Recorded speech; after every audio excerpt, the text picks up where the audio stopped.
ඒකනේ ආවේ. ඇලි ටික කුලාප්පු කරලා එකතු කරන්න ආවේ.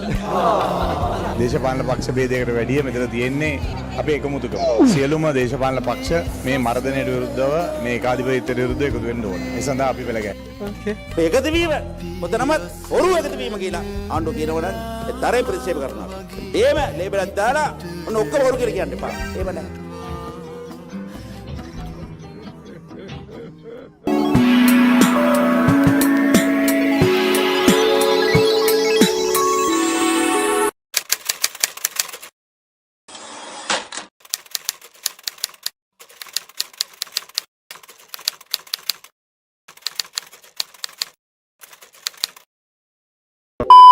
මේ රටේ කැබිනට් මණ්ඩලයටත් ආණ්ඩුවට සහයෝගය දෙන අයටත් රිසිසේ හොරකම් කරන්න දුන්න නායකයෙක් තමයි රනිල් වික්‍රමසිංහ මැතිතුමා. ඉතින් අපි කොහොමද ගිහිල්ලා තවදුරටත් එතුමත් එක්ක මේ ක්‍රියාවලිය ඉදිරියට ගෙනියන්නේ? එතුමත් එක්ක ඔය හිටගෙන ඉන්න සියලු දෙනාම වෝට්ටුවත් එක්ක ඉඳගෙන රනිල් වික්‍රමසිංහ මහත්තයාව පට්ට ගහපු මිනිස්සු.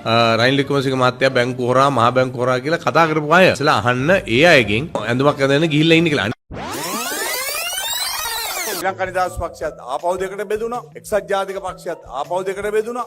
බෙදිලා අපි තැන්තම් වල එකම ගහේ අතු ශාඛා අපි තැන්තම් වල අදත් ඉන්නේ.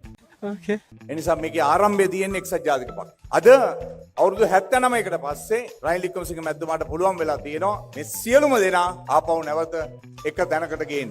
මේ ගේන්නේ ඇයි? අද අපිට තියෙන විශාල අභියෝගයක්. මේ අපි මොන පක්ෂ වලට බෙදුණත් අපි කවදක්වත් මිනිස්සුන්ව එල්ල කරගෙන මිනිස්සුන්ව අත්අඩංගුවට අරගෙන මිනිස්සුන්ට වෛර කරලා දේශපාලනය කරේ නැහැ. රනිල් වික්‍රමසිංහ මැතිතුමාව අත්අඩංගුවට ගත්තම සියලු දෙනා එකට එකතු වුණා. කවුරුත් එන්න කිව්වේ නැහැ. කතා කරුවේ නැහැ. ඔක්කොම එකතු වෙරෙව්වා. එකතු කරලා අපි එකට එකතු වෙලා හඬක් නැගුවා. අන්තිමටම ආණ්ඩුවට සිද්ධ වුණා දැනගහන්න. නැත්නම් තව දවස් ගන්නකට තුමා අතුරට දාන්න විතරක් නෙමෙයි එතනින් පස්සේ ඊළඟට එක පෙළට එක ගේන්න හැදුවේ. ඒක නතර කරගන්න අපිට පුළුවන්කම ලැබුණා. මේ එකතු වුණේ ව්‍යවස්ථාපිත ඒකාධිපතිවාදයට විරුද්ධව. මතක තියාගන්න මේක මෙතනින් නතර කරන්න අපිට බෑ. 79 වසරක අපේ මේ එකමුතුව ඊළඟ ආණ්ඩුවක් හදන තැනකට මේක තල්ලු කරන කල් අපි අරගෙන යන්න ඕනේ කියලා මම උන්වහන්සේට කියනවා. සජිත් ප්‍රේමදාස මැතිතුමාටත් අපි කියනවා කරුණා කළා මේ එකමුතුව අතාරින්න ලෑස්ති වෙන්න හදන්න එපා. අපි ඔක්කොම දංගෙඩියට යන එක නතර කරන්න සියලු දෙනා එකතු වෙන්න ලෑස්ති වෙන්න කියලා අපි ආදරෙන් මතක් කරන්න කැමතියි. සජිත් ප්‍රේමදාස මැතිතුමාටත් අපි කියනවා කරුණා කළා මේ එකමුතුව අතාරින්න ලෑස්ති වෙන්න හදන්න එපා. අපි ඔක්කොම දංගෙඩියට යන එක නතර කරන්න සියලු දෙනා එකතු වෙන්න ලෑස්ති වෙන්න කියලා අපි ආදරෙන් මතක් කරන්න කැමතියි. එන හතම ගහපියෝ එන හතම ගහපියෝ එන හතම ගහපියෝ. පලිගැනීමේ චේතනාවෙන් වැඩ කරන අද පාලකයින්ට විරුද්ධව අපි සියලු දෙනාම පෙළගැසිය යුතුයි කියන ආරාධනාව මම මේ අවස්ථාවේ කරනවා. මේ වැඩ කටයුත්තේදී ඔබ සියලු දෙනාම අත්වැල් වැඳගෙන මෙතන ඉන්න සියලුම පක්ෂවල අයට මම ආරාධනා කරන්නේ ඔබේ මතයට ඔබ ගරු කරන්න අපි එකට සිටගෙන මේකට මූණ දෙමු කියන ආරාධනාව කරමින් මම නිහඬ වෙනවා. අනේ ඵලයන් යුක්තියේ යන්න උඹ.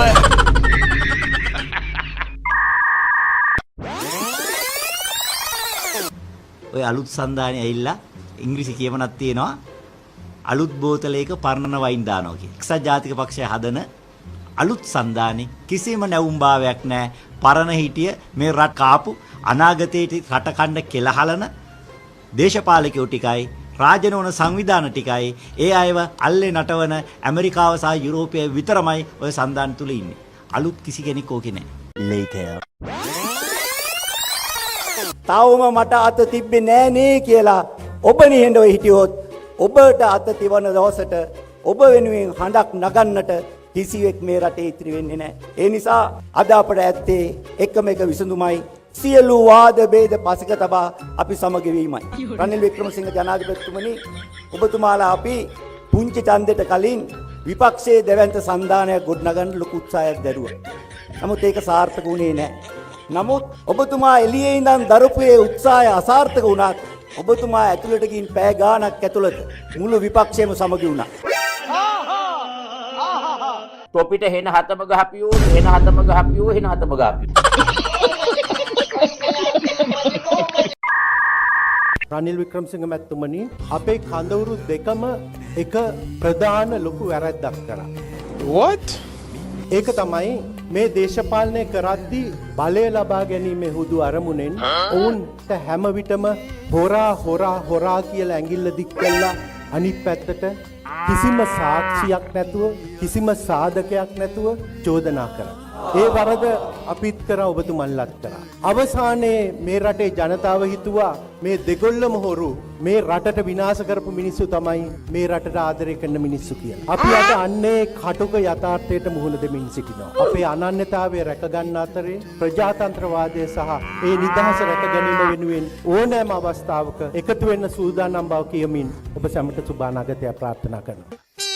එන හතම ගහපියෝ හෙන හතම ගහපියෝ හෙන හතම ගහපියෝ. What the fuck? පක්ෂනායක Sajith Premadasa මහතාගේ නිවේදනය සමගී ජනබලවේග මහලේකම් රංජිත් මද්දුම් බණ්ඩාර මහතා ඉදිරිපත් කළා. අද විපක්ෂ නායක සජිත් ප්‍රේමදාස මැතිතුමාගේ සුභාශිංසන අනිවිඩය මං කියවන්න ලෑස්ති. ශ්‍රී ලංකා නිදහස් රාජ්‍ය බිහිවීමත් එක්සත් ජාතික පක්ෂයේ බිහිවීමත් යනු දෙකක් නොව එකකි. එක්සත් ජාතික පක්ෂ ආරම්භයේ සිට අද දක්වා මාතෘ භූමියට සිදු කර ඇති සේවය අති විශාලය. අද මේ මොහොතේ ශ්‍රී ලංකා දේශපාලනය තුළ ප්‍රජාතන්ත්‍රවාදයේ අභියෝගයට ලක් වී තිබේ. නිසා එක්සත් ජාතික පක්ෂයේ 79 සංවත්සරයේදී අපි සියලු දෙනාම කිවි වර්තමානයේ සිදුවී ඇති දේශපාලන වෙනස්කම් අවබෝධ කර ගනිමින් ප්‍රජාතන්ත්‍රවාදය ආරක්ෂා කර ගැනීම සඳහා මේ දේශපාලනයන්ට ආරක්ෂා කර ගැනීම මේ මොහොතේ ක්‍රියා කළ යුතුයි. සජිත් ප්‍රේමදාස විපක්ෂ නායක සහ සමගි ජන බලවේගයේ නායක රනිල් වික්‍රමසිංහ මැතිතුමා අසාධාරණ අයුක්ති විදියට රිමාන්ඩ් භාරයට පත් කරද්දී අපි කියන්න කැමති අපි පක්ෂේ නායකයාත් අපිටත් පුළුවන් වුණා එතුමා වෙනුවෙන් පෙනී ඉඳලා මේ රටේ ප්‍රජාතන්ත්‍රවාදය ආරක්ෂා කරන්න කටයුතු කරන්න අපිට පුළුවන්කම ලැබුණා. අද රනිල් වික්‍රමසිංහ අනුර කුමාර දිසානායක ලොකු ඩීල් එකක් දාලා. මොකද්ද ඩීල් එක? ඒ ඩීල් එක තමයි සජිත් ප්‍රේමදාස පරදවන ඩීල් එක. මම කියන්න කැමති රනිල් වික්‍රමසිංහ අනුර කුමාර දිසානායක දේශපාලන ජෝඩුවට ඕන තරම් ඩීල් දාගන්න. මගේ ඩීල් එක තියෙන්නේ රටේ ලක්ෂ 220ක් ජනතාව සෞභාග්‍ය සම්පන්න කිරීමයි කියන එක මම මේ අවස්ථාවේ කියන්න කැමතියි. උඹලට හෙන ගහනවා උඹලට.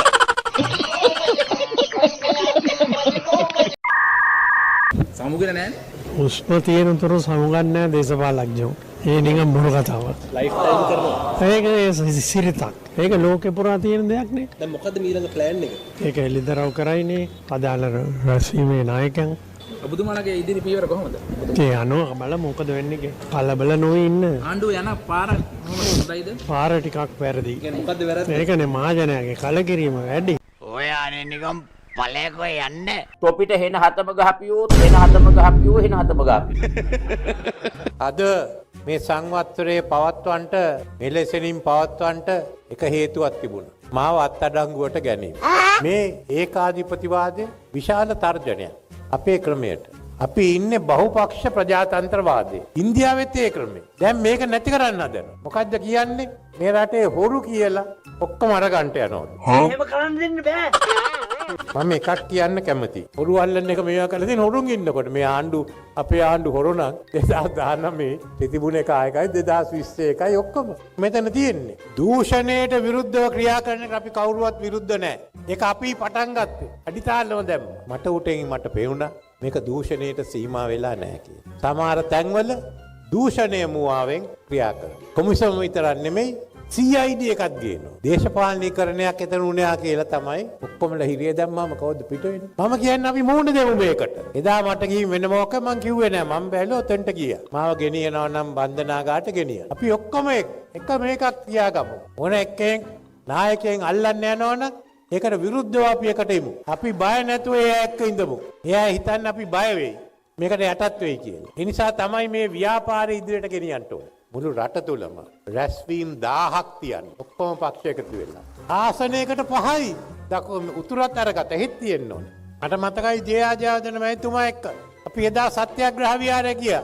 මෙතන ඉන්නවා මහින්ද රාජපක්ෂ මහතුමා එක්ක පාදයාත්‍රා ගියා. මේ වෙන්නේ පටන් ගත්තා. වෙන එකකින් නෙමෙයිනේ. මේ ගමන යන්න ඕනේ. ඒ නිසා ගමන ගෙනියමු. ඩබල් දෙක බස් එක ගේමු. අපි ඉදිරියට යමු. එකතු වෙමු. එකතු වෙමු ස්තුතියි. එන හතම ගහපියෝ හෙන හතම ගහපියෝ හෙන හතම ගහපියෝ. ඒ වජිර මැතිතුමාගේ ආරාධනාව සහ හිටපු ජනාධිපතිතුමාගේ ආරාධනාව මත මේ සාකච්ඡාවට ජනසිත පෙරමුණේ පක්ෂ නායක වශයෙන් මම සහභාගී වෙනවා. A few moments later. අපි නිකන් ඔහේ යන්නම් මාලේ පුටුවක වාඩික තිබ්බා.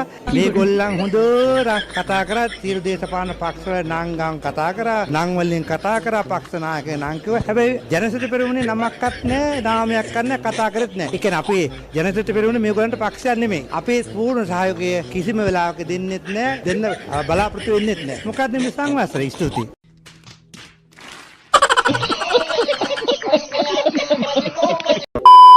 රටේ ජනතාව ඔක්කොම දේශීය මක්ක ශක්තිය එක්ක ජාතික ජන බලවේගයක එකතුලා ඉන්නවා. පරදිච්ච හොරු ටික ඔක්කොම එක පැත්තකට එකතුලා තියෙන නිසා ඊළඟ පාර ජනතාවට චුට්ටක්කට වැටෙන්නේ නැතුව හොරු ටික ඔක්කොම පරද්දලා දාන ලීසි. ඒ නිසා ජනතාව අපිත් එක්ක ඉන්න හොරු වෙනම එකතුලායි. ඒ අරින්න වෙන දෙයක් නැහැ. ආයි නැවත පරණ දේශපාලනය දිනන්නේ නැහැ. ඒ නිසා අපි ඒගොල්ලන්ගේ එකතුවට පොඩ්ඩක්වත් අපේ බය වෙන්නේ නැහැ කාලේ නාස්ති කරන්නේත් නැහැ. ඔබතුමාලා දන්න ඔය එකතු වේවත් සමගියක් නෑ. මම දැක්ක අර සිල් රත්න හාමුදුරුවෝ බැනලා තිනවා. එයාගේ නමවත් කිව්වේ නැහැ. ඒ නිසා ඕවා නිකන් අර මට්ටක් කුලිය කුණු කන්ද වගේ මොනවාද ටින් කෑලි, ටකරන් කෑලි, ඉඳුලුයි ඔක්කොම එකතු වෙච්ච එකක්. මම කරුණාවෙන් ඒ නිසා කියන්න කැමතියි. ඔය පැරණි දේශපාලනඥයන්ට දිනන්න ඕන නම් ජනවර්ම තේරුම් ගන්න. නිසා අද ජනතාව දේශීය මක්ක ශක්තිය එක්ක ඉන්නේ. ඒගොල්ලන් කොහොම එකතු වුණා? අපිට ප්‍රශ්නයක් වෙන්නේ නැහැ. අපි හිතනවා ජනතාව කවදාවත් නැවත වතාවක් පැරණි දූෂිත බොරුකාර දේශපාලනඥයන් නැවත බලයට ගෙන්නේ නැහැ.